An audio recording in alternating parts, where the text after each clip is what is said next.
Midnight. Your street looks safe. Camera lights blinking. Porch light humming. You think you've done enough. A stranger disagrees. Somewhere in your country, a home is broken into every few seconds. Not always by a desperate junkie. Often by someone who watched you, learned you, counted your patterns. They were invited in by tiny signals you never saw as invitations. This isn't movie-style chaos. It's quiet, surgical, efficient. Your house is easy to loot, and you have no idea why. Yet, stay on this frame. Look at your own front door in your head. Ask one question. If you were hunting you, how long would it take to pick your place as a target? You're not living in a fortress. You're living in a catalog. Neat lawns, warm windows, familiar driveways lined with quiet trophies. Every car, package, light, sound, and habit is intel. To you, it's just home. To someone hunting, it's a blueprint. Most burglars don't get lucky. They get informed. They choose soft houses, predictable houses, proud houses. Yours checks more boxes than you want to admit. Tonight isn't about gear flex or paranoia roleplay. It's about dismantling the quiet behaviors that paint a bullseye on your family. We're counting down 10 reasons your house is easy to loot, and how to erase them before someone else cashes them in. Let's get into it. Look at your driveway. The polished SUV, the badges, the aftermarket wheels. Look at the stack of delivery boxes you leave until later. Look at the grill on your porch, the tools leaning in your open garage, the glow of that massive TV pouring through the front window. You are saying one thing over and over. There's stuff in here. Criminals don't need X-ray vision. They window shop from the street. Your lifestyle is on display. To a motivated thief, your block is a menu. They scan for obvious wealth indicators, then filter for low risk. High-end cars parked outside. Boxes for big-ticket items at the curb. Open garages showing bikes, equipment, power tools. Jewelry dishes visible through glass. They check escape paths and dead zones. If your place screams high value and low resistance, you've done their scouting. Stop flexing. Break down boxes. Hide brand labels. Close the garage. Use curtains or blinds at street-facing high-value rooms. Keep luxury out of direct line of sight from the road. Because value alone isn't enough. Looters don't just ask what's inside. They ask something worse. When will you make it easy? Watch your own life on fast forward. Same porch light at 6. Same car backing out at 7:42. Same empty driveway all day. Same dark windows by 11:05. Monday looks like Tuesday looks like Wednesday. You call it routine. They call it schedule. Anyone willing to watch for a week can script you. They see when both cars are gone, when only one is ever home, which mornings you rush, which nights run late, which weekends you vanish and leave the house blacked out. No. High-tech tools. Just eyes, patience, and your consistency doing the work. Criminals hate uncertainty. They don't want a fight or a surprise. They want a guaranteed quiet window. Your predictability hands it to them. In normal times, that's a clean burglary. In crisis, blackout, or unrest, that's a reliable soft target when everything else feels risky. So you break the pattern they read. Vary departures and arrivals when you can. Use randomized timers, not clockwork lights. Don't leave your home dark for days. Stagger interior glow. When you're gone, stage signs of life. A car in your drive, blinds shifted, bins moved. You tell them what you own. You tell them when you're gone. Next, you show them exactly when you're most distracted without saying a word. You lie in bed, screen glowing inches from your face, thinking you're alone. Vacation photos, airport check-ins, boarding passes, poolside cocktails, a perfect public countdown to an empty house. Off to Cabo for a week. You think only friends are watching. You're wrong. On the other side of that glass, someone is scrolling like it's recon. They see geotags.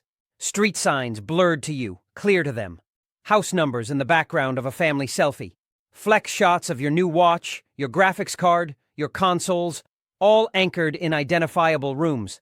They freeze frame your unboxing video and clock the hallway, the camera, the alarm keypad you proudly showed for 5 seconds. You are doing surveillance on yourself and handing it to them.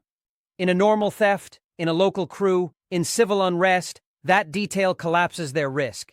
They know what's inside, where it sits, when it's undefended, so get ruthless. Post travel after you're back. Strip geotags, blur numbers, street names, plates, no public house tours, no setup reveals.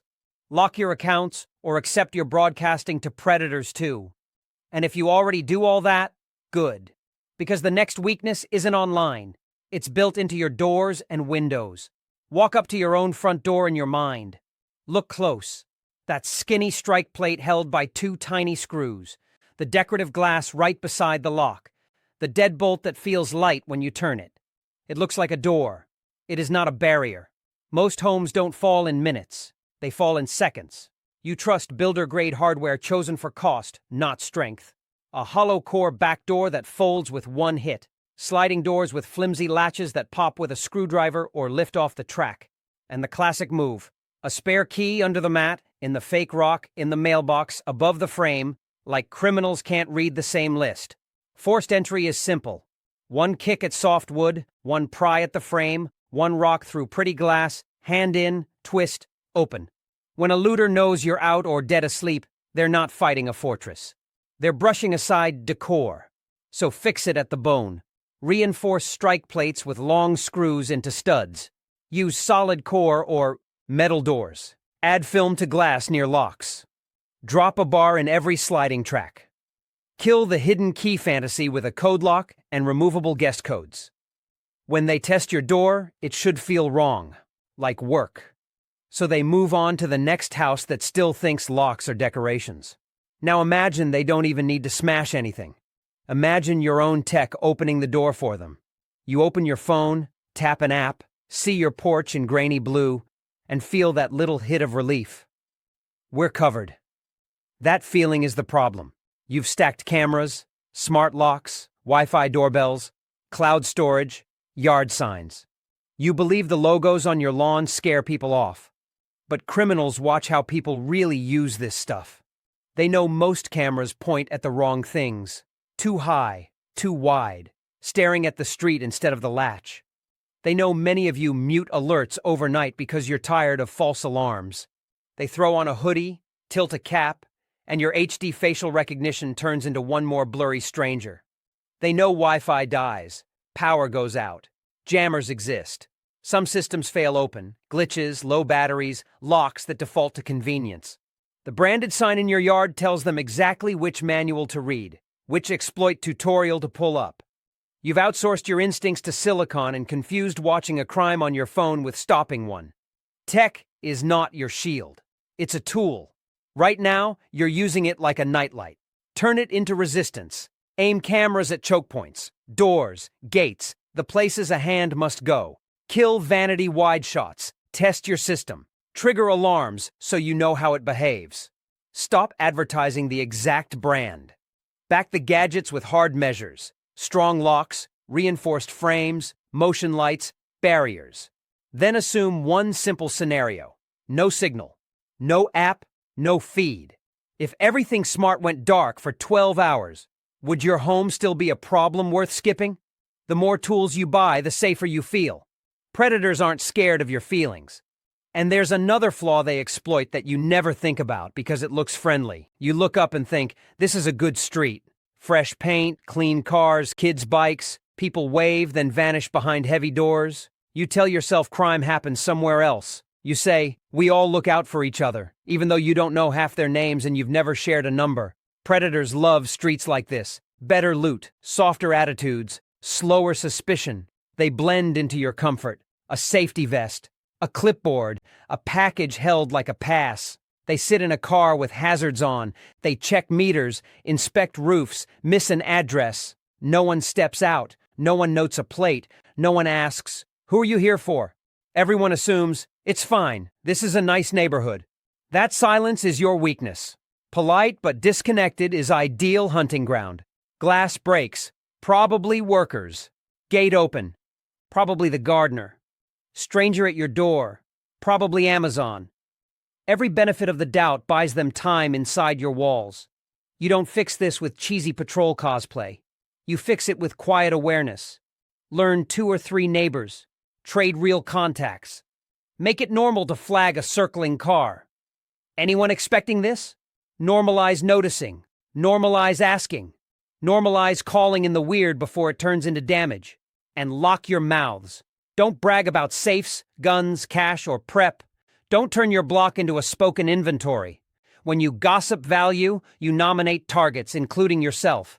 Community can be armor or bait. Right now, yours is half asleep with its eyes open. And it gets worse when the leak isn't from the street at all, but from inside your own circle, from people who don't understand the cost of loose talk. You've been careful. You don't post the house tour. You don't brag in the driveway. You watch the cameras. Good. Now watch the people you let walk straight through your perimeter. Your kid fires up a TikTok in their room with a wide lens. In seconds, they catch the closet with locked cases, the safe in the corner, the sticker from the range, the alarm panel on the hallway wall. Their friend goes live on FaceTime, wandering from kitchen to bedroom, unknowingly streaming your floor plan. A sleepover kid snaps a story. Parents gone all weekend. That's a free timestamp on an unguarded address. It doesn't stop with kids. It's the buddy you impress opening the gun cabinet, the relative you tell about emergency cash, the neighbor you flex on about a ton of gear in the garage, contractors, cleaners, handymen, techs, all walking your spaces, clocking doors, locks, routines. Most are honest, some remember, some talk. Vulnerability isn't always malicious. It's casual. A 5-second clip that shows you're safe, a tossed-off line about constant travel, a worker left alone who now knows your weak side. Criminals don't need one perfect source. They stitch tiny leaks into one clear shot. So tighten the rules. No filming in certain areas. Explain that privacy is safety, not paranoia. Stop bragging to guests about anything worth stealing. Be present when workers are inside. Close doors that don't need to be open. Hide real value in layered, boring places, not in the showpiece safe that screams, "Start here." If this feels extreme, remember, they don't have to hack you. They just have to use your people. And even with leaks, even with tech, even with neighbors, there's a deeper flaw. It's in your head. It tells you this warning is interesting, not urgent. You hear sirens in the distance and file them under background noise. Probably nothing. You see a post about a break-in 2 streets over and your thumb doesn't even pause. That's awful, you think, and keep scrolling. A neighbor mentions someone trying a doorknob at 3 a.m., and you turn it into a story, not a warning. That reflex has a name: normalcy bias. Your brain protects your comfort by denying risk, so you run the same script. It won't happen to me. That's rare. I don't own anything worth stealing. This is a safe area. Reality doesn't care. Thieves don't grade your humility. They chase speed, access, opportunity. Break-ins cluster. Once one house proves soft, nearby doors get tested. Crisis doesn't create predators. It frees them. Refusing to rehearse the threat keeps your defenses cosmetic. You install an alarm but don't arm it at night. You buy cameras, then mute alerts. You lock the pretty front door, leave the side gate open, the garage entry weak. You invested in the look of security, not the habit. Change that. Calm, simple drills. If someone tried a door right now, who moves, who calls, who checks? Once a month, walk your house like the intruder. Spot blind corners, weak locks, easy climbs. Treat every nearby incident as data, not gossip. Ask what you'd fix if it had been your house. Prepared doesn't mean panicked. It means your future self never has to tell your kids, "I saw the signs and ignored them." Denial makes you soft. And there's still one more layer where you leak everything. Even when you think you're being private, you think you're just living, taking out trash, letting the dog bark, closing the garage, watching TV too loud on Friday. You think it all disappears into the background. It doesn't. It draws lines. Look at your trash alone. Branded boxes, medication bottles, meal kits, labels. That bag on the curb says what you buy, how much you spend, who might be sick or weak in your home. An observant predator can read kids, elderly, new electronics, lazy pickup. Now layer sound. When does the garage door grind open and shut? When is the dog brought in or left out? When does the house go dead silent? When does the TV spike so loud no one hears a latch? Arguments, speakerphone calls, We'll be gone all weekend, near open windows, all feeding the map. In a stable world, that awareness is creepy. In a stressed one, it's tactical gold. It shows who's disciplined and who leaks chaos. Which homes leave packages, fixed lights, unlocked cars. So scrub the signal, shred labels, use opaque bags, bring packages in fast or use lockers. Keep sensitive talk away from open windows. Set lighting so you're not broadcasting shutdown. We've talked signs, schedules, signals. All of it matters. But none of it is the core. Your biggest vulnerability isn't wood, glass, Wi-Fi, or trash. It's you. Stand in front of the mirror in your mind. Look at yourself. Then watch that image blur into your house, your car, your trips, your posts, your parties. This is the pivot. Everything we've walked through leads here. You don't just want to be safe. You want to be seen. Seen as successful, as relaxed, as generous, as trusting, as part of the good neighborhood that doesn't need all that paranoid stuff. So you flex, the new truck. You host big parties. You argue this area is safe. You laugh off security advice as doom talk because looking worried feels weaker than being exposed. That is ego. And your ego is doing their work. Predators thrive on your need for status and certainty. You trade quiet protection for visible comfort. You'd rather have the house people admire than the house nobody notices. Dialing down your shine, making your home less attractive to thieves and admirers, feels like loss. That feeling is their opening. They're not just scouting locks and trash. They're scouting personality. The owner who has to show, who won't shut up, who treats risk like a joke. Your pride tells them you won't change until after impact. So flip it. Choose invisibility over image. Understated car. Neutral exterior. No bragging rights. Detach who you are from what you own. Treat privacy as wealth. The less they know, the less they try. Your best defense is to be uninteresting. Forgettable. The house they glance at and skip. Because survival in the next decade won't belong to the loudest, brightest house on the block. It will belong to the quietly untouchable. Look at your street one last time. Same houses, same trees. But now your place doesn't glow. It doesn't shout. It blends. No flex in the driveway. No billboard in the window. No loud trail online. Just another quiet box in a row of quiet boxes. You thought protection meant taller fences, more cameras, louder dogs, maybe? Sometimes. But the real game is simpler. Don't volunteer as a target. Every behavior either amplifies your visibility or mutes it. Predators and looters hunt patterns, pride, noise. Break those, most move on. This isn't about fear, it's about being unreadable. The safest house isn't the one that screams power. It's the one that whispers nothing. Right now, are you broadcasting or disappearing?